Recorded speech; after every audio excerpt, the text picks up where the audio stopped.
आज महाराजा हरि सिंह का जन्मदिन है। 23 सितंबर को ही उनका जन्मदिन होता आ रहा है पिछले 125-26 साल से। लेकिन आज खास बात यह है कि एक लंबे अरसा के बाद उनके जन्मदिन के ऊपर पब्लिक हॉलिडे है, यानी सरकारी दफातर, यूनिवर्सिटी, कॉलेजेस, स्कूल्स वगैरह सारे बंद हैं। आपने नोटिस किया होगा जम्मू और इसके गिरदोनवा में कई जगह पे सेलिब्रेशंस भी हो रही हैं, जिसमें उनकी फैमिली के मेंबर्स यानी पोते और उनकी फैमिली के जो लोग हैं वो भी कई जगह सेलिब्रेशंस में शामिल हैं। आखिरी बार उनके जन्मदिन के ऊपर सरकारी पब्लिक हॉलिडे थी 1948 में। उसके बाद क्या हुआ और वो छुट्टी फिर बहाल कैसे हुई, उसके बारे में मैं बात कर रहा हूं आज। मेरा नाम जफर चौधरी है। जब महाराजा हरि सिंह के बारे में बात होगी तो बहुत सारे लोग पूछेंगे कि आपने जिक्र तो किया, लेकिन 1931 के वाकयात का जिक्र नहीं आया। कई लोग ये भी पूछना चाहेंगे कि 1947 का वो हवाला कि उन्होंने एक्सेशन के डॉक्यूमेंट्स के ऊपर जो दस्तखत किए उसके बारे में ज्यादा तबसरा नहीं हुआ। जैसे पिछले 1-2 सालों में बहुत ज्यादा नैरेटिव जम्मू में बिल्ट हुआ कि वो गोलमेज कॉन्फ्रेंस में बरतानिया में गए थे और उन्होंने हिंदुस्तान के हक में जो तकरीर की उसके बारे में जिक्र नहीं हुआ। दरअसल जो इस किस्म की तारीखी शख्सियात होती हैं, जिनका रियासतों के ऊपर इतना बड़ा रोल रहा होता है, जिनका रूल रहा होता है, उनकी जिंदगी का कोई एक पहलू नहीं होता, मुख्तलिफ पहलू होते हैं, मुख्तलिफ बातें होती हैं। लेकिन one thing at one point at one time, आज उनके सिर्फ जन्मदिन के बारे में बात करते हैं। आप देखेंगे जब आज उनका जन्मदिन है तो पूरी रियासत जम्मू कश्मीर में, कठुआ से लेकर करनाल तक, पुंछ में, कुलगाम में, कुपवाड़ा में, हर जगह जब नौजवान लोग आज दफ्तर नहीं गए और बच्चे जब स्कूल नहीं गए तो वो अपने पेरेंट्स से, अपने पीयर से, साथियों से, मीडिया से, अखबारात से उनको पता चला होगा कि महाराजा हरि सिंह के जन्मदिन के ऊपर जो ये छुट्टी है, तो महाराजा की जो मेमोरी है वो रिफ्रेश हुई होगी। हर आदमी का, हर लोगों का, मुख्तलिफ लोगों का अपना अपना एक नज़रिया है। वो किस तरह से यंगर जनरेशन को जो महाराजा के बारे में नॉलेज ट्रांसफ़र कर रहे होंगे, वो अपनी अपनी जगह की बात है। छुट्टी हुई, लेकिन बहुत बेहतर इस तरह से होता कि ये 70-72 साल बहुत लंबा वक्त था। अगर कोई स्कॉलरशिप भी होती महाराजा की ज़िंदगी के ऊपर, कोई किताब भी अगर लिखी गई हुई होती, तो आज जो यंगर जनरेशन है वो सिर्फ गोलमेज कॉन्फ्रेंस या 1931 या 1947 के वाकयात तक उनकी नॉलेज लिमिटेड न रहती। हरि सिंह की शख्सियत, उनका जो दौर इक़्तिदार था जम्मू कश्मीर में, और फिर उसके बाद ज़िंदगी की उनकी जो 1947 की उसके बाद की दुश्वारियां हैं, उनका भी एक मुआवजा होता, उनका भी एक जिक्र होता। आज खास करके डोगरा कम्युनिटी में जिस शौक के साथ, जिस खुशी के साथ और जिस गुस्से के साथ एजिटेट करके उनके जन्मदिन के ऊपर पब्लिक हॉलिडे हासिल की गई है, यही लोगों में बहुत ज़्यादा बड़े स्कॉलर्स भी हुए हैं जो हरि सिंह की ज़िंदगी के ऊपर एक बहुत बेहतरीन किताब भी लिख सकते थे। जो मैं कहता हूं कि जो सबसे आउटस्टैंडिंग डोगरा स्कॉलर एवर जो मेरे नज़रिया से हैं, वो डॉक्टर करण सिंह खुद हैं।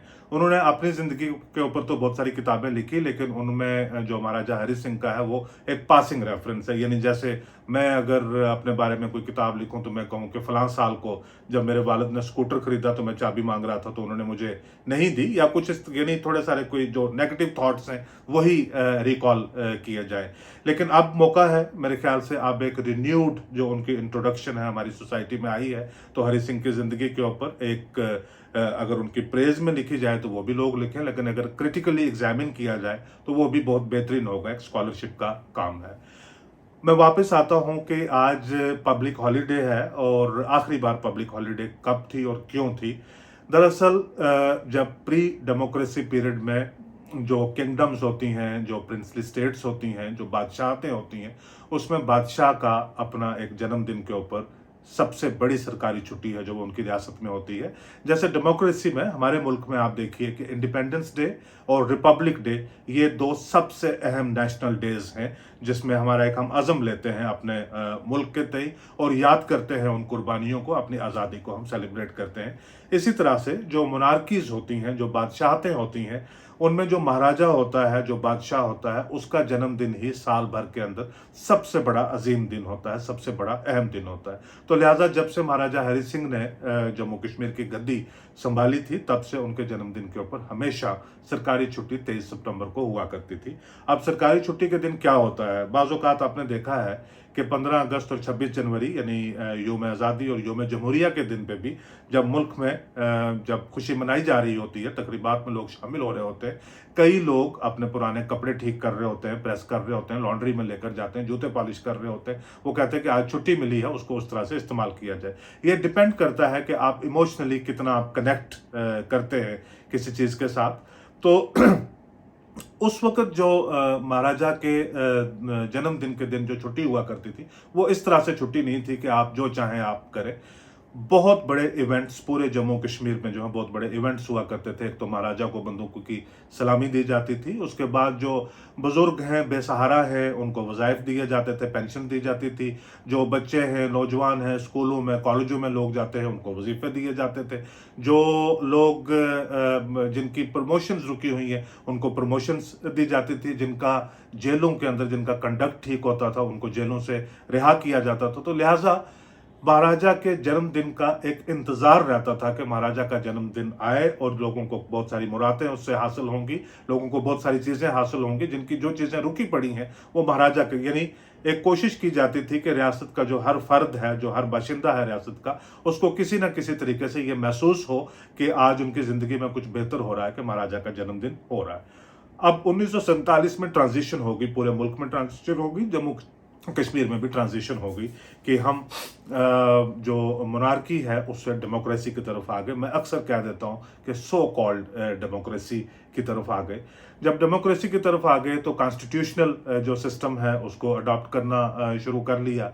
ये अब बड़ा एक कंफ्यूजिंग और बड़ा कंटेस्टेड एरिया है कि जो हिंदुस्तान का कॉन्स्टिट्यूशन है वो कब इमीडिएटली जम्मू कश्मीर में अप्लाई हो गया और जो जम्मू कश्मीर का अपना कॉन्स्टिट्यूशन है उसको वजूद में आते आते तब तक जो हालात हैं वो कैसे थे। लेकिन 1947 में एक नए सिस्टम की तरफ जो है वो चले गए। तो लिहाजा 47 के साल 23 सितंबर को बाकायदा तौर के ऊपर महाराजा हरि सिंह का जन्मदिन मनाया गया, लेकिन बहुत ही टेंस सर्कमस्टांसिस में, क्योंकि ट्राइबल रेड जो है वो अभी हुई नहीं थी, लेकिन जो तनाव का माहौल है, हिंदुस्तान और पाकिस्तान में आज़ादी के झंडे लहरा चुके थे, जम्मू कश्मीर ने अभी अपना फैसला करना था कि हमने किस तरफ जाना है। अब वो बाकी बहुत सारे वाकयात आपको याद हैं कि ट्राइबल रेड हुई, एक्सेशन हुई, फिर शेख अब्दुल्ला आ गए, लेकिन एक डायरार्की का सिस्टम जो है वो जम्मू कश्मीर में चलता रहा कि महाराजा भी महाराजा रहे। शेख अब्दुल्ला पहले 1947 में ही इमरजेंसी एडमिनिस्ट्रेशन के हेड बन गए, चीफ इमरजेंसी एडमिनिस्ट्रेटर बन गए, और 1948 के शुरू में वो प्राइम मिनिस्टर भी बन गए, उनकी गवर्नमेंट बन गई। लेकिन एक डायरार्की रही, मतलब ये कि शेख अब्दुल्ला तो प्राइम मिनिस्टर बन गए लेकिन महाराजा हरि सिंह भी महाराजा रहे। यानी आज के दौर में अगर आप इमेजिन करें कि चीफ मिनिस्टर है और साथ में गवर्नर है तो लगभग कुछ इस किस्म की पोजीशन जो है। अब 48 के साल में जो है वो तनाव महाराजा और शेख के दरमियान जो है वो सामने कुछ नजर आ रहे थे। यानी महाराजा भी पावर्स के ऊपर कंट्रोल रखना चाहते थे और शेख में ये ईगरनेस थी कि पावर्स को जल्दी से विड्रॉ किया जाए और नए सिस्टम के हाथ में आ जाए।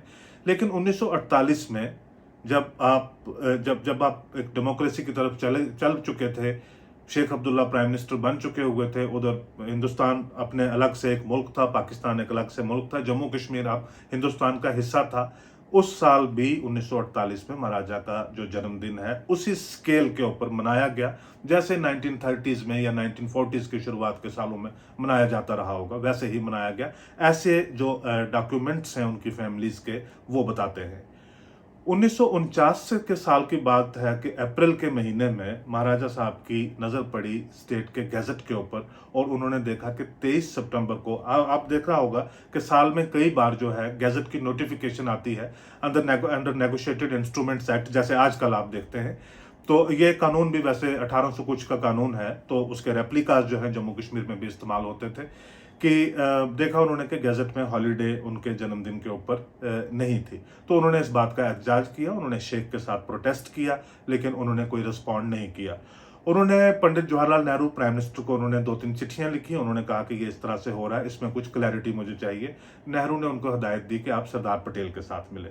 उन्होंने पटेल को चिट्ठी लिखी, उन्होंने वापस जवाब दिया, उन्होंने कहा कि आप दिल्ली आ जाइए, हम यहाँ पे बात करते हैं। महाराजा महारानी के हमरा अप्रैल के महीने में यहाँ से दिल्ली चले गए पटेल के साथ बात करने के लिए। उस दिन की उनकी जम्मू एयर स्ट्रिप से रवानगी की एक तस्वीर भी है जो आज सुबह मैंने अपने फेसबुक, ट्विटर और इंस्टाग्राम के ऊपर शेयर की है। पब्लिक में ऑलरेडी वो सर्कुलेटेड है वो तस्वीर। वो आखिरी उनके जो जम्मू कश्मीर से बतौर महाराजा आखिरी डिपार्चर की जो है वो तस्वीर है। जब वो दिल्ली में गए तो अब वो पटेल के हवाले हो गए, वहां पे उनकी सारी बातचीत हुई और कई दौर जो है वो उनके मीटिंग्स के चले। डॉक्टर करण सिंह अपनी जो नौजवान थे उस वक्त, अपनी 18-19 साल के रहे होंगे, अपनी एक किताब में रिकॉल करते हैं, वो आई विटनेस थे कि एक कमरा में थे सरदार पटेल बैठे हुए, होम मिनिस्टर और डिप्टी प्राइम मिनिस्टर, और दूसरे कमरा में महारानी बैठी हुई थी। और महारानी यानी अगर आप शादीशुदा हैं तो आप इस चीज़ का बहुत बेहतरीन तरीके से अंदाज़ा लगा सकते हैं कि जो आपकी बेगमात हैं, आपकी बेगम हैं, वो आपकी इज्जत के लिए उनका बहुत बड़ा एक कंसर्न होता है इमोशनली। घर में बेशक साल भर आपके बीच में लड़ाइयाँ होती रहूं, लेकिन पब्लिकली अगर आपकी इज्जत के बारे में, इज्जत पे अगर कुछ बन आए तो वो अपनी जान की बाजी भी लगा देंगी। मेरे साथ तो ऐसा ही है। लेकिन महारानी बहुत कंसर्न थी, बहुत एंग्जाइटी थी उनको, बहुत रेस्टलेस थी। और डॉक्टर करण सिंह रिकॉल करते हैं कि महाराजा एक दो बार पटेल के रूम से वापस आए तो अभी बातचीत चल रही थी। जब वापस आए तो महारानी के साथ बात की कि क्या जन्मदिन की छुट्टी होगी, तो महाराजा ने कहा कि नहीं, कि क्या हम वापस जाएंगे। लंबी तफसीलन बात है, तो उन्होंने कहा नहीं। यानी पटेल ने उनको कहा कि अब आपको जम्मू कश्मीर वापस जाने की इजाजत भी नहीं है, आपका जन्मदिन जो भी होगा हम इधर ही इकट्ठे मना लिया करेंगे, अब जम्मू कश्मीर में सरकारी तौर के ऊपर आपका जन्मदिन नहीं होगा। तो वो 2 महीने उसके बाद की बात है कि दिल्ली में एक होटल में कई देर तक रहे। उसके बाद पटेल देहरादून चले गए। उन्होंने डॉक्टर करण सिंह को अलग तरीके से अपने पास वहाँ पे बुला लिया, वहाँ पे उनको तैयार किया कि महाराजा तो वापस जाएंगे नहीं, आपको रिजेंट यानी उनकी गैर मौजूदगी में उनका जो सक्सेसर है उनकी गैर मौजूदगी में वो अपॉइंट करेंगे और बाद में आप बड़ा रोल अख्तियार करेंगे, जो उन्होंने किया भी। फिर सदर रियासत बने 1952 में, फिर गवर्नर बने 1965 में, ऐसा करके हुआ। लेकिन जून के महीने में वहाँ से ये तीनों लोग एक अलग अलग डायरेक्शन में चले गए। महाराजा बॉम्बे चले गए और महारानी चली गई कसौली और डॉक्टर करण सिंह आ गए कश्मीर में। उन्होंने ओथ ली और उसके बाद एक निज़ाम जो है वो मुख्तलिफ तरीके के साथ चल पड़ा। बहुत दिलचस्प बातें हैं उस सारे जर्नी की, उस सारे सफ़र की। मैंने पहले भी की हैं, आगे भी किसी मौका के ऊपर करूँगा। लेकिन फास्ट फॉरवर्ड अब आगे आते हैं कि जो 2022 में महाराजा के जन्मदिन के ऊपर 1948 के बाद छुट्टी बहाल जो हुई है, वो उसके पीछे की जो कहानी है वो किस तरह से रही। दरअसल आपने देखा होगा, अगर आप 40s में हैं, 50s में हैं या 60s में हैं, 70s में हैं, आप रिकॉल कर सकते हैं कि 1970 की दहाई में, 80 की दहाई में, 90 की दहाई में महाराजा के बारे में कोई बहुत ज़्यादा जिक्र जम्मू कश्मीर में नहीं हुआ करता था। डॉक्टर करण सिंह अपनी इनिंग 1967 तक यहाँ से खेल के मरकज़ में चले गए थे, जहाँ पे वो लगातार मेंबर पार्लियामेंट रहे, मिनिस्टर रहे, यूनिवर्सिटीज़ के चांसलर रहे, वाशिंगटन में इंडिया के एम्बेसडर रहे। यानी 2018 तक ऐसी किसी न किसी पावर की पोजीशन में जो है वो डॉक्टर करण सिंह रहे। जो लेकिन जम्मू कश्मीर से वो काफ़ी, जम्मू कश्मीर की सियासत से, यहाँ से कल्चर से, हर चीज़ से, यहाँ के पॉलिटिकल नरेटिव से, यहाँ के सेंटिमेंट से, इमोशन से काफ़ी हद तक डिटैच्ड रहे। लेट 1990s में, मिड 1990s में जब उनके बेटे डॉक्टर अजातशत्रु सिंह को डॉक्टर फारूक अब्दुल्ला ने लाया, नगरोटा से इलेक्शन लड़वा के जीते वो, और कैबिनेट में वो मिनिस्टर रहे, 26 साल की उम्र में कैबिनेट के मिनिस्टर रह गए थे। और डॉक्टर करण सिंह, महाराजा हरि सिंह के बेटे, इतनी लंबी तारीख होने के बाद जो ऑटोनॉमी कमेटी है उसके चेयरमैन वो बने, 3 साल तक उसके चेयरमैन रहे। बाद में उन्होंने इस्तीफा उससे दे दिया, तब जाकर उनकी एक बहाली हुई। लेकिन महाराजा हरि सिंह को लेकर कोई इन दहाइयों में किसी किस्म का कोई जिक्र ना तो आम डोगरा कम्युनिटी में, ना फर्स्ट फैमिली ऑफ डोगराज में कोई ज़्यादा नैरेटिव रहा कि हरि सिंह की जो तारीख है, उनकी शख्सियत है, उसकी बहाली किस तरह से होनी चाहिए। एक दिलचस्प वाक़या हुआ इस तरह से कि 2001 में गुलाम नबी आज़ाद आ गए जम्मू कश्मीर में प्रदेश कांग्रेस कमेटी के प्रेसिडेंट बन के। अब वो दिल्ली में बहुत बड़े बड़े ओहदों के ऊपर रह चुके थे, उनके सामने बहुत बड़ा मामला था कि अब वो जम्मू कश्मीर में कुछ ऐसा करें कि अपनी पोजीशन को बड़ा बनाए या बहाल तो करें। उन्होंने जो एक डोगरा सेंटिमेंट है उसके इर्द गिर्द अपनी कैंपेन, अब यहाँ से जो रेनेसा है वो शुरू हो जाए, एक डोगरा आइडेंटिटी, डोगरा पहचान, एक डोगरा कल्चर का जो एक रिवाइवल है, डोगरा आइडेंटिटी का जो रिवाइवल है, मेरे नज़रिया से उसकी जो शुरुआत है वो यहाँ से होती है कि जब गुलाम नबी आज़ाद हर जगह जाते हैं और जाके डोगरा आइडेंटिटी की, डोगरा पॉलिटिक्स की बात करते हैं और ये बात करते हैं कि डोगरों का भी एक बड़ा पॉलिटिकल स्टेचर जम्मू कश्मीर की सियासत में होना चाहिए, तो लोग इस चीज़ की कॉग्निजेंस लेते हैं, लोग इस चीज़ को नोट करते हैं। फास्ट फॉरवर्ड अगेन 2002 के इंतखाबात थे, सांबा के एक जगह में उमर अब्दुल्ला जो नेशनल कॉन्फ्रेंस के चीफ मिनिस्टेरियल कैंडिडेट थे, वो एक जलसा से खिताब कर रहे थे। उन्होंने पहले नगरोटा में जलसा किया, उसके बाद सांबा में उन्होंने जलसा किया और वहाँ पे उन्होंने कहा कि महाराजा हरि सिंह के बारे में उन्होंने बात की कि उन्होंने कहा कि इन डोगरों से लड़ के हमने जो आज़ादी हासिल की, लड़के हमने जमहूरियत हासिल की और महाराजा हरि सिंह को हमने भगाया यहाँ से। इस बात का पता चला उसी दिन गुलाम नबी आज़ाद को कि उमर अब्दुल्ला की इस तकरीर के इमीडिएटली बाद क्या हुआ कि सांबा में और विजयपुर में और उनके गिरदोनवा में राजपूत कम्युनिटी के कुछ लोगों ने इम्प्रॉम्प्टो जो है वो प्रोटेस्ट किया कुछ, और गुलाम नबी आज़ाद को पता चला बाद दोपहर उनका एक जलसा था मढ़ में, जहां पे उनको पता चला कि उमर अब्दुल्ला ने वहां पे ये किया और प्रोटेस्ट किया। उन्होंने अपना सारा जलसा जो वो पलट डाला, पूरी तकरीर उन्होंने की। उन्होंने कहा कि ये कल का लड़का जिसको नाड़ा बांधने का भी तरीका नहीं, मुझे एग्जैक्टली उनके अल्फाज याद है कि अभी नाड़ा बांधना इसको नहीं आता, यानी टाइंग द डाउन स्ट्रिंग, कि वो नहीं आता, वो हमारे महाराजा के बारे में इस किस्म के रिमार्क्स कैसे पास कर सकता। महाराजा हमारी शान है, महाराजा हमारी प्राइड है। और महाराजा को लेकर फिर उन इंतखाबात में 2002 में एक बहुत बड़ा यानी एक जो नरेटिव है वो बिल्ट हो गया। यहाँ पे लोगों को बड़ा फील महसूस होने लगा। अब जम्मू जिला में देखो कि लगभग सारी सीटें यहाँ से कांग्रेस ने जीत ली, क्योंकि गुलाम नबी आज़ाद ये थे कि हम जो डोगरा आइडेंटिटी है वो रिस्टोर कर रहे हैं। 1996 में आपको याद होगा कि कांग्रेस ने 8 सीटें सिर्फ जीती थी, और 2002 में जो गुलाम नबी आज़ाद के लीडरशिप में जो इलेक्शन हुआ, कांग्रेस ने 20 सीटें जीत ली। जो बीजेपी जिसके पास 7 सीटें 1996 थी, वो घटकर 1 सीट के ऊपर आ गई 2001 में, क्योंकि जो एक डोगरा आइडेंटिटी को लेकर, डोगरा सेंटिमेंट को लेकर, महाराजा की शख्सियत को सेंट्रल बनाकर जो एक पॉलिटिकल नैरेटिव बनाया, उसमें गुलाम नबी आज़ाद तक कामयाब रहे। तो अब जो है एक बात बन गई कि अब आने वाली जो सियासत होगी उसमें जिक्र चलता रहेगा। फिर बहुत सारी छोटी छोटी चीज़ें हैं, जैसे तवी में ब्रिज बना, सेकंड ब्रिज जब हम जिसको बोलते हैं, जो पहला ब्रिज है वो तो पुराना है, जो दूसरा ब्रिज तवी के ऊपर बना था जिसको गुजरनगर का ब्रिज भी कहते हैं, उसका नाम है अब्दुल्ला ब्रिज, यानी वो शेख अब्दुल्ला के नाम पे था। एग्रीकल्चर यूनिवर्सिटी बनी शेख अब्दुल्ला के नाम पे बनी। महाराजा हरि सिंह के नाम के ऊपर कोई चीज यहाँ पे नहीं थी। जो महाराजाओं के नाम पे चीजें थी वो प्री 47 थी सारी। जो सेकंड तवी ब्रिज बना वो मुफ्ती सईद की गवर्नमेंट में बना, और उसका नाम जो है महाराजा हरि सिंह ब्रिज जो है वो रखा गया। बाकायदा तौर के ऊपर चीफ मिनिस्टर ने खुद उसकी इनागुरेशन की, आज भी तख्ती लगी हुई है।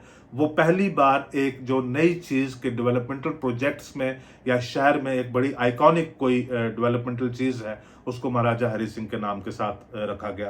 तो एक वो आइडेंटिटी, जैसे मैं कह रहा था कि आज बच्चे और नौजवान पूछ रहे होंगे कि महाराजा कौन, तो एक नई तरह से जो पहचान है वो उनकी आनी शुरू हो गई। उसके बाद बहुत सारी डेवलपमेंट्स हुई। जब उमर अब्दुल्ला की कांग्रेस के साथ कोलिशन में गवर्नमेंट थी, तो गुलाम नबी आज़ाद का पर्सनल एक इनिशिएटिव था। Tarachand housing and urban development के मिनिस्टर थे। तो तवी ब्रिज के अक्रॉस जो महाराजा हरि सिंह की मूर्ति, स्टैच्यू उनकी जो है वो पहली बार आ गई। और उसके बाद जब दोबारा ये गवर्नमेंट आई है पीपल्स डेमोक्रेटिक पार्टी और बीजेपी की, मुफ्ती सईद ने पर्सनली जो है 2 बार विजिट किया है महाराजा हरि सिंह पार्क, महाराजा हरि सिंह की वहां पे मूर्ति। बीजेपी के मेंबर डॉक्टर निर्मल सिंह थे, हाउसिंग एंड अर्बन डेवलपमेंट के मिनिस्टर, लेकिन चीफ मिनिस्टर का पर्सनल इंटरेस्ट था कि महाराजा के नाम के ऊपर जॉगर्स पार्क और महाराजा की मूर्ति वहां पे बहुत बड़ी आनी चाहिए। तो आहिस्ता आहिस्ता करके जो महाराजा की जो आइडेंटिटी है वो काफी हद तक जो है वो रिस्टोर हो गई। 2018 तक जब एक वो कठुआ का जो एक इंसिडेंट हुआ था, और उसके बाद जम्मू के हालात किस किस्म के बने, और 2 मिनिस्टर्स को जो सैक किया महबूबा मुफ्ती की गवर्नमेंट से, चौधरी लाल सिंह को और चंद्र प्रकाश गंगा को, उसके बाद महबूबा की गवर्नमेंट भी 2 महीने के बाद चली गई। लेकिन लेटर दैट ईयर 2018 में मेरे ख्याल में जम्मू की तारीख में पिछले 20-25 साल में एक सबसे बड़ी रैली हुई, मार्च हुआ, और जिसमें महाराजा हरि सिंह के नाम के ऊपर किया गया। और 23 सितंबर को उस साल तवी ब्रिज के अक्रॉस जहां पे महाराजा की मूर्ति है, वहां पे आकर जो उन्होंने अज़म लिया कि हमने महाराजा के जन्मदिन के ऊपर होनी चाहिए, पब्लिक हॉलीडे होनी चाहिए, महाराजा को रिकग्नाइज करना चाहिए। अभी हाल में युवा राजपूत सभा, इनका भी एक सस्टेन्ड एजुटेशन लंबे वक्त से चल रही थी, लेकिन पोस्ट 2019 अगस्त 5 2019 जो पॉलिटिकल सिनारियो है, उसमें 2 चीजें, मतलब उसमें बहुत सारी चीजें बड़ी पिवोटल थी कि क्या होना चाहिए, क्या नहीं होना चाहिए। यानी जो मार्टर्स डे 1931 के जो वाकयात हैं उनको ऑब्जर्व करने के लिए 13 जुलाई को होना चाहिए, जो हुआ करता था। तो जम्मू में उसको लेकर एक बहुत बड़ी स्ट्रांग डिमांड है कि उसको निकाल देना चाहिए गैजेट ऑफ हॉलीडेज से। शेख अब्दुल्ला के जन्मदिन के ऊपर उनकी डेथ के बाद 1982 के बाद छुट्टी हुआ करती थी। ये बड़ी डिमांड थी कि वो छुट्टी हटा देनी चाहिए। और एक्सेशन डे के ऊपर, जिस दिन हिंदुस्तान जम्मू कश्मीर का एक्सेशन हुआ, इल्हाक हुआ हिंदुस्तान के साथ, उसके ऊपर छुट्टी होनी चाहिए। और महाराजा हरि सिंह के जन्मदिन के ऊपर छुट्टी होनी चाहिए। ये एक जो पॉलिटिकल शिफ्ट है उसकी ये एक अपनी बहुत उसको वो रिफ्लेक्ट करता है कि पिछले 3 सालों में जो पॉलिटिकल शिफ्ट है वो क्या आई है। वो 2 छुट्टियां जो थी वो हट गई हैं, और ये 2 जो हॉलीडेज हैं, पब्लिक हॉलीडेज हैं, यानी 2 इंपॉर्टेंट जो इवेंट्स हैं उनकी जो रिकग्निशन है वो अब एक स्टेट लेवल के ऊपर यानी गवर्नमेंट लेवल के ऊपर भी वो रिकग्निशन आई है। ये एक थी कहानी कि छुट्टी गई कैसे और छुट्टी आई कैसे। लेकिन महाराजा थे जो गुलाब सिंह और उसके बाद रणबीर सिंह, उन्होंने यानी जम्मू कश्मीर रियासत, जो मॉडर्न जम्मू कश्मीर रियासत की तश्कील दी। बहुत कम उनके बारे में स्कॉलरशिप, बहुत कम लिखा गया, बहुत कम रिकग्निशन उनको मिली है रियासत को बनाने के लिए। और तिब्बत से लेकर गिलगित बल्तिस्तान यानी कहाँ कहाँ तक उन्होंने उस रियासत को खींचा। और हरि सिंह का मेरा एक अपना ज़ाती नज़रिया है कि हरि सिंह को सिर्फ 1931 और 1947 के इवेंट्स में नहीं एग्जामिन किया जा सकता, उनकी ज़िंदगी को और एग्जामिन करने की ज़रूरत है। लेकिन हरि सिंह ने भी एडमिनिस्टर किया उस बड़ी रियासत को। कितना मुश्किल, आप अंदाज़ा लगाइए कि जम्मू से या श्रीनगर से बैठ के गिलगित बल्तिस्तान और ये सारे इलाका जात जो हैं वो कैसे एडमिनिस्टर किए होंगे। आज वो रियासत जो है वो एक यूनियन टेरिटरी है। सबसे बड़ा ट्रिब्यूट मैं हमेशा मानता हूँ कि वो जो लोग जो उनके ऑनर को डिमांड करते हैं, वो सबसे बड़ा ट्रिब्यूट ये होना चाहिए था कि रियासत बहाल हो और रियासत का जो अपना तशक्कुस है वो बहाल हो। मज़ीद इसके ऊपर किसी दिन और या किसी दूसरे मामले पे बात करेंगे। आज का ये एपिसोड खास देखने के लिए शुक्रिया आपका।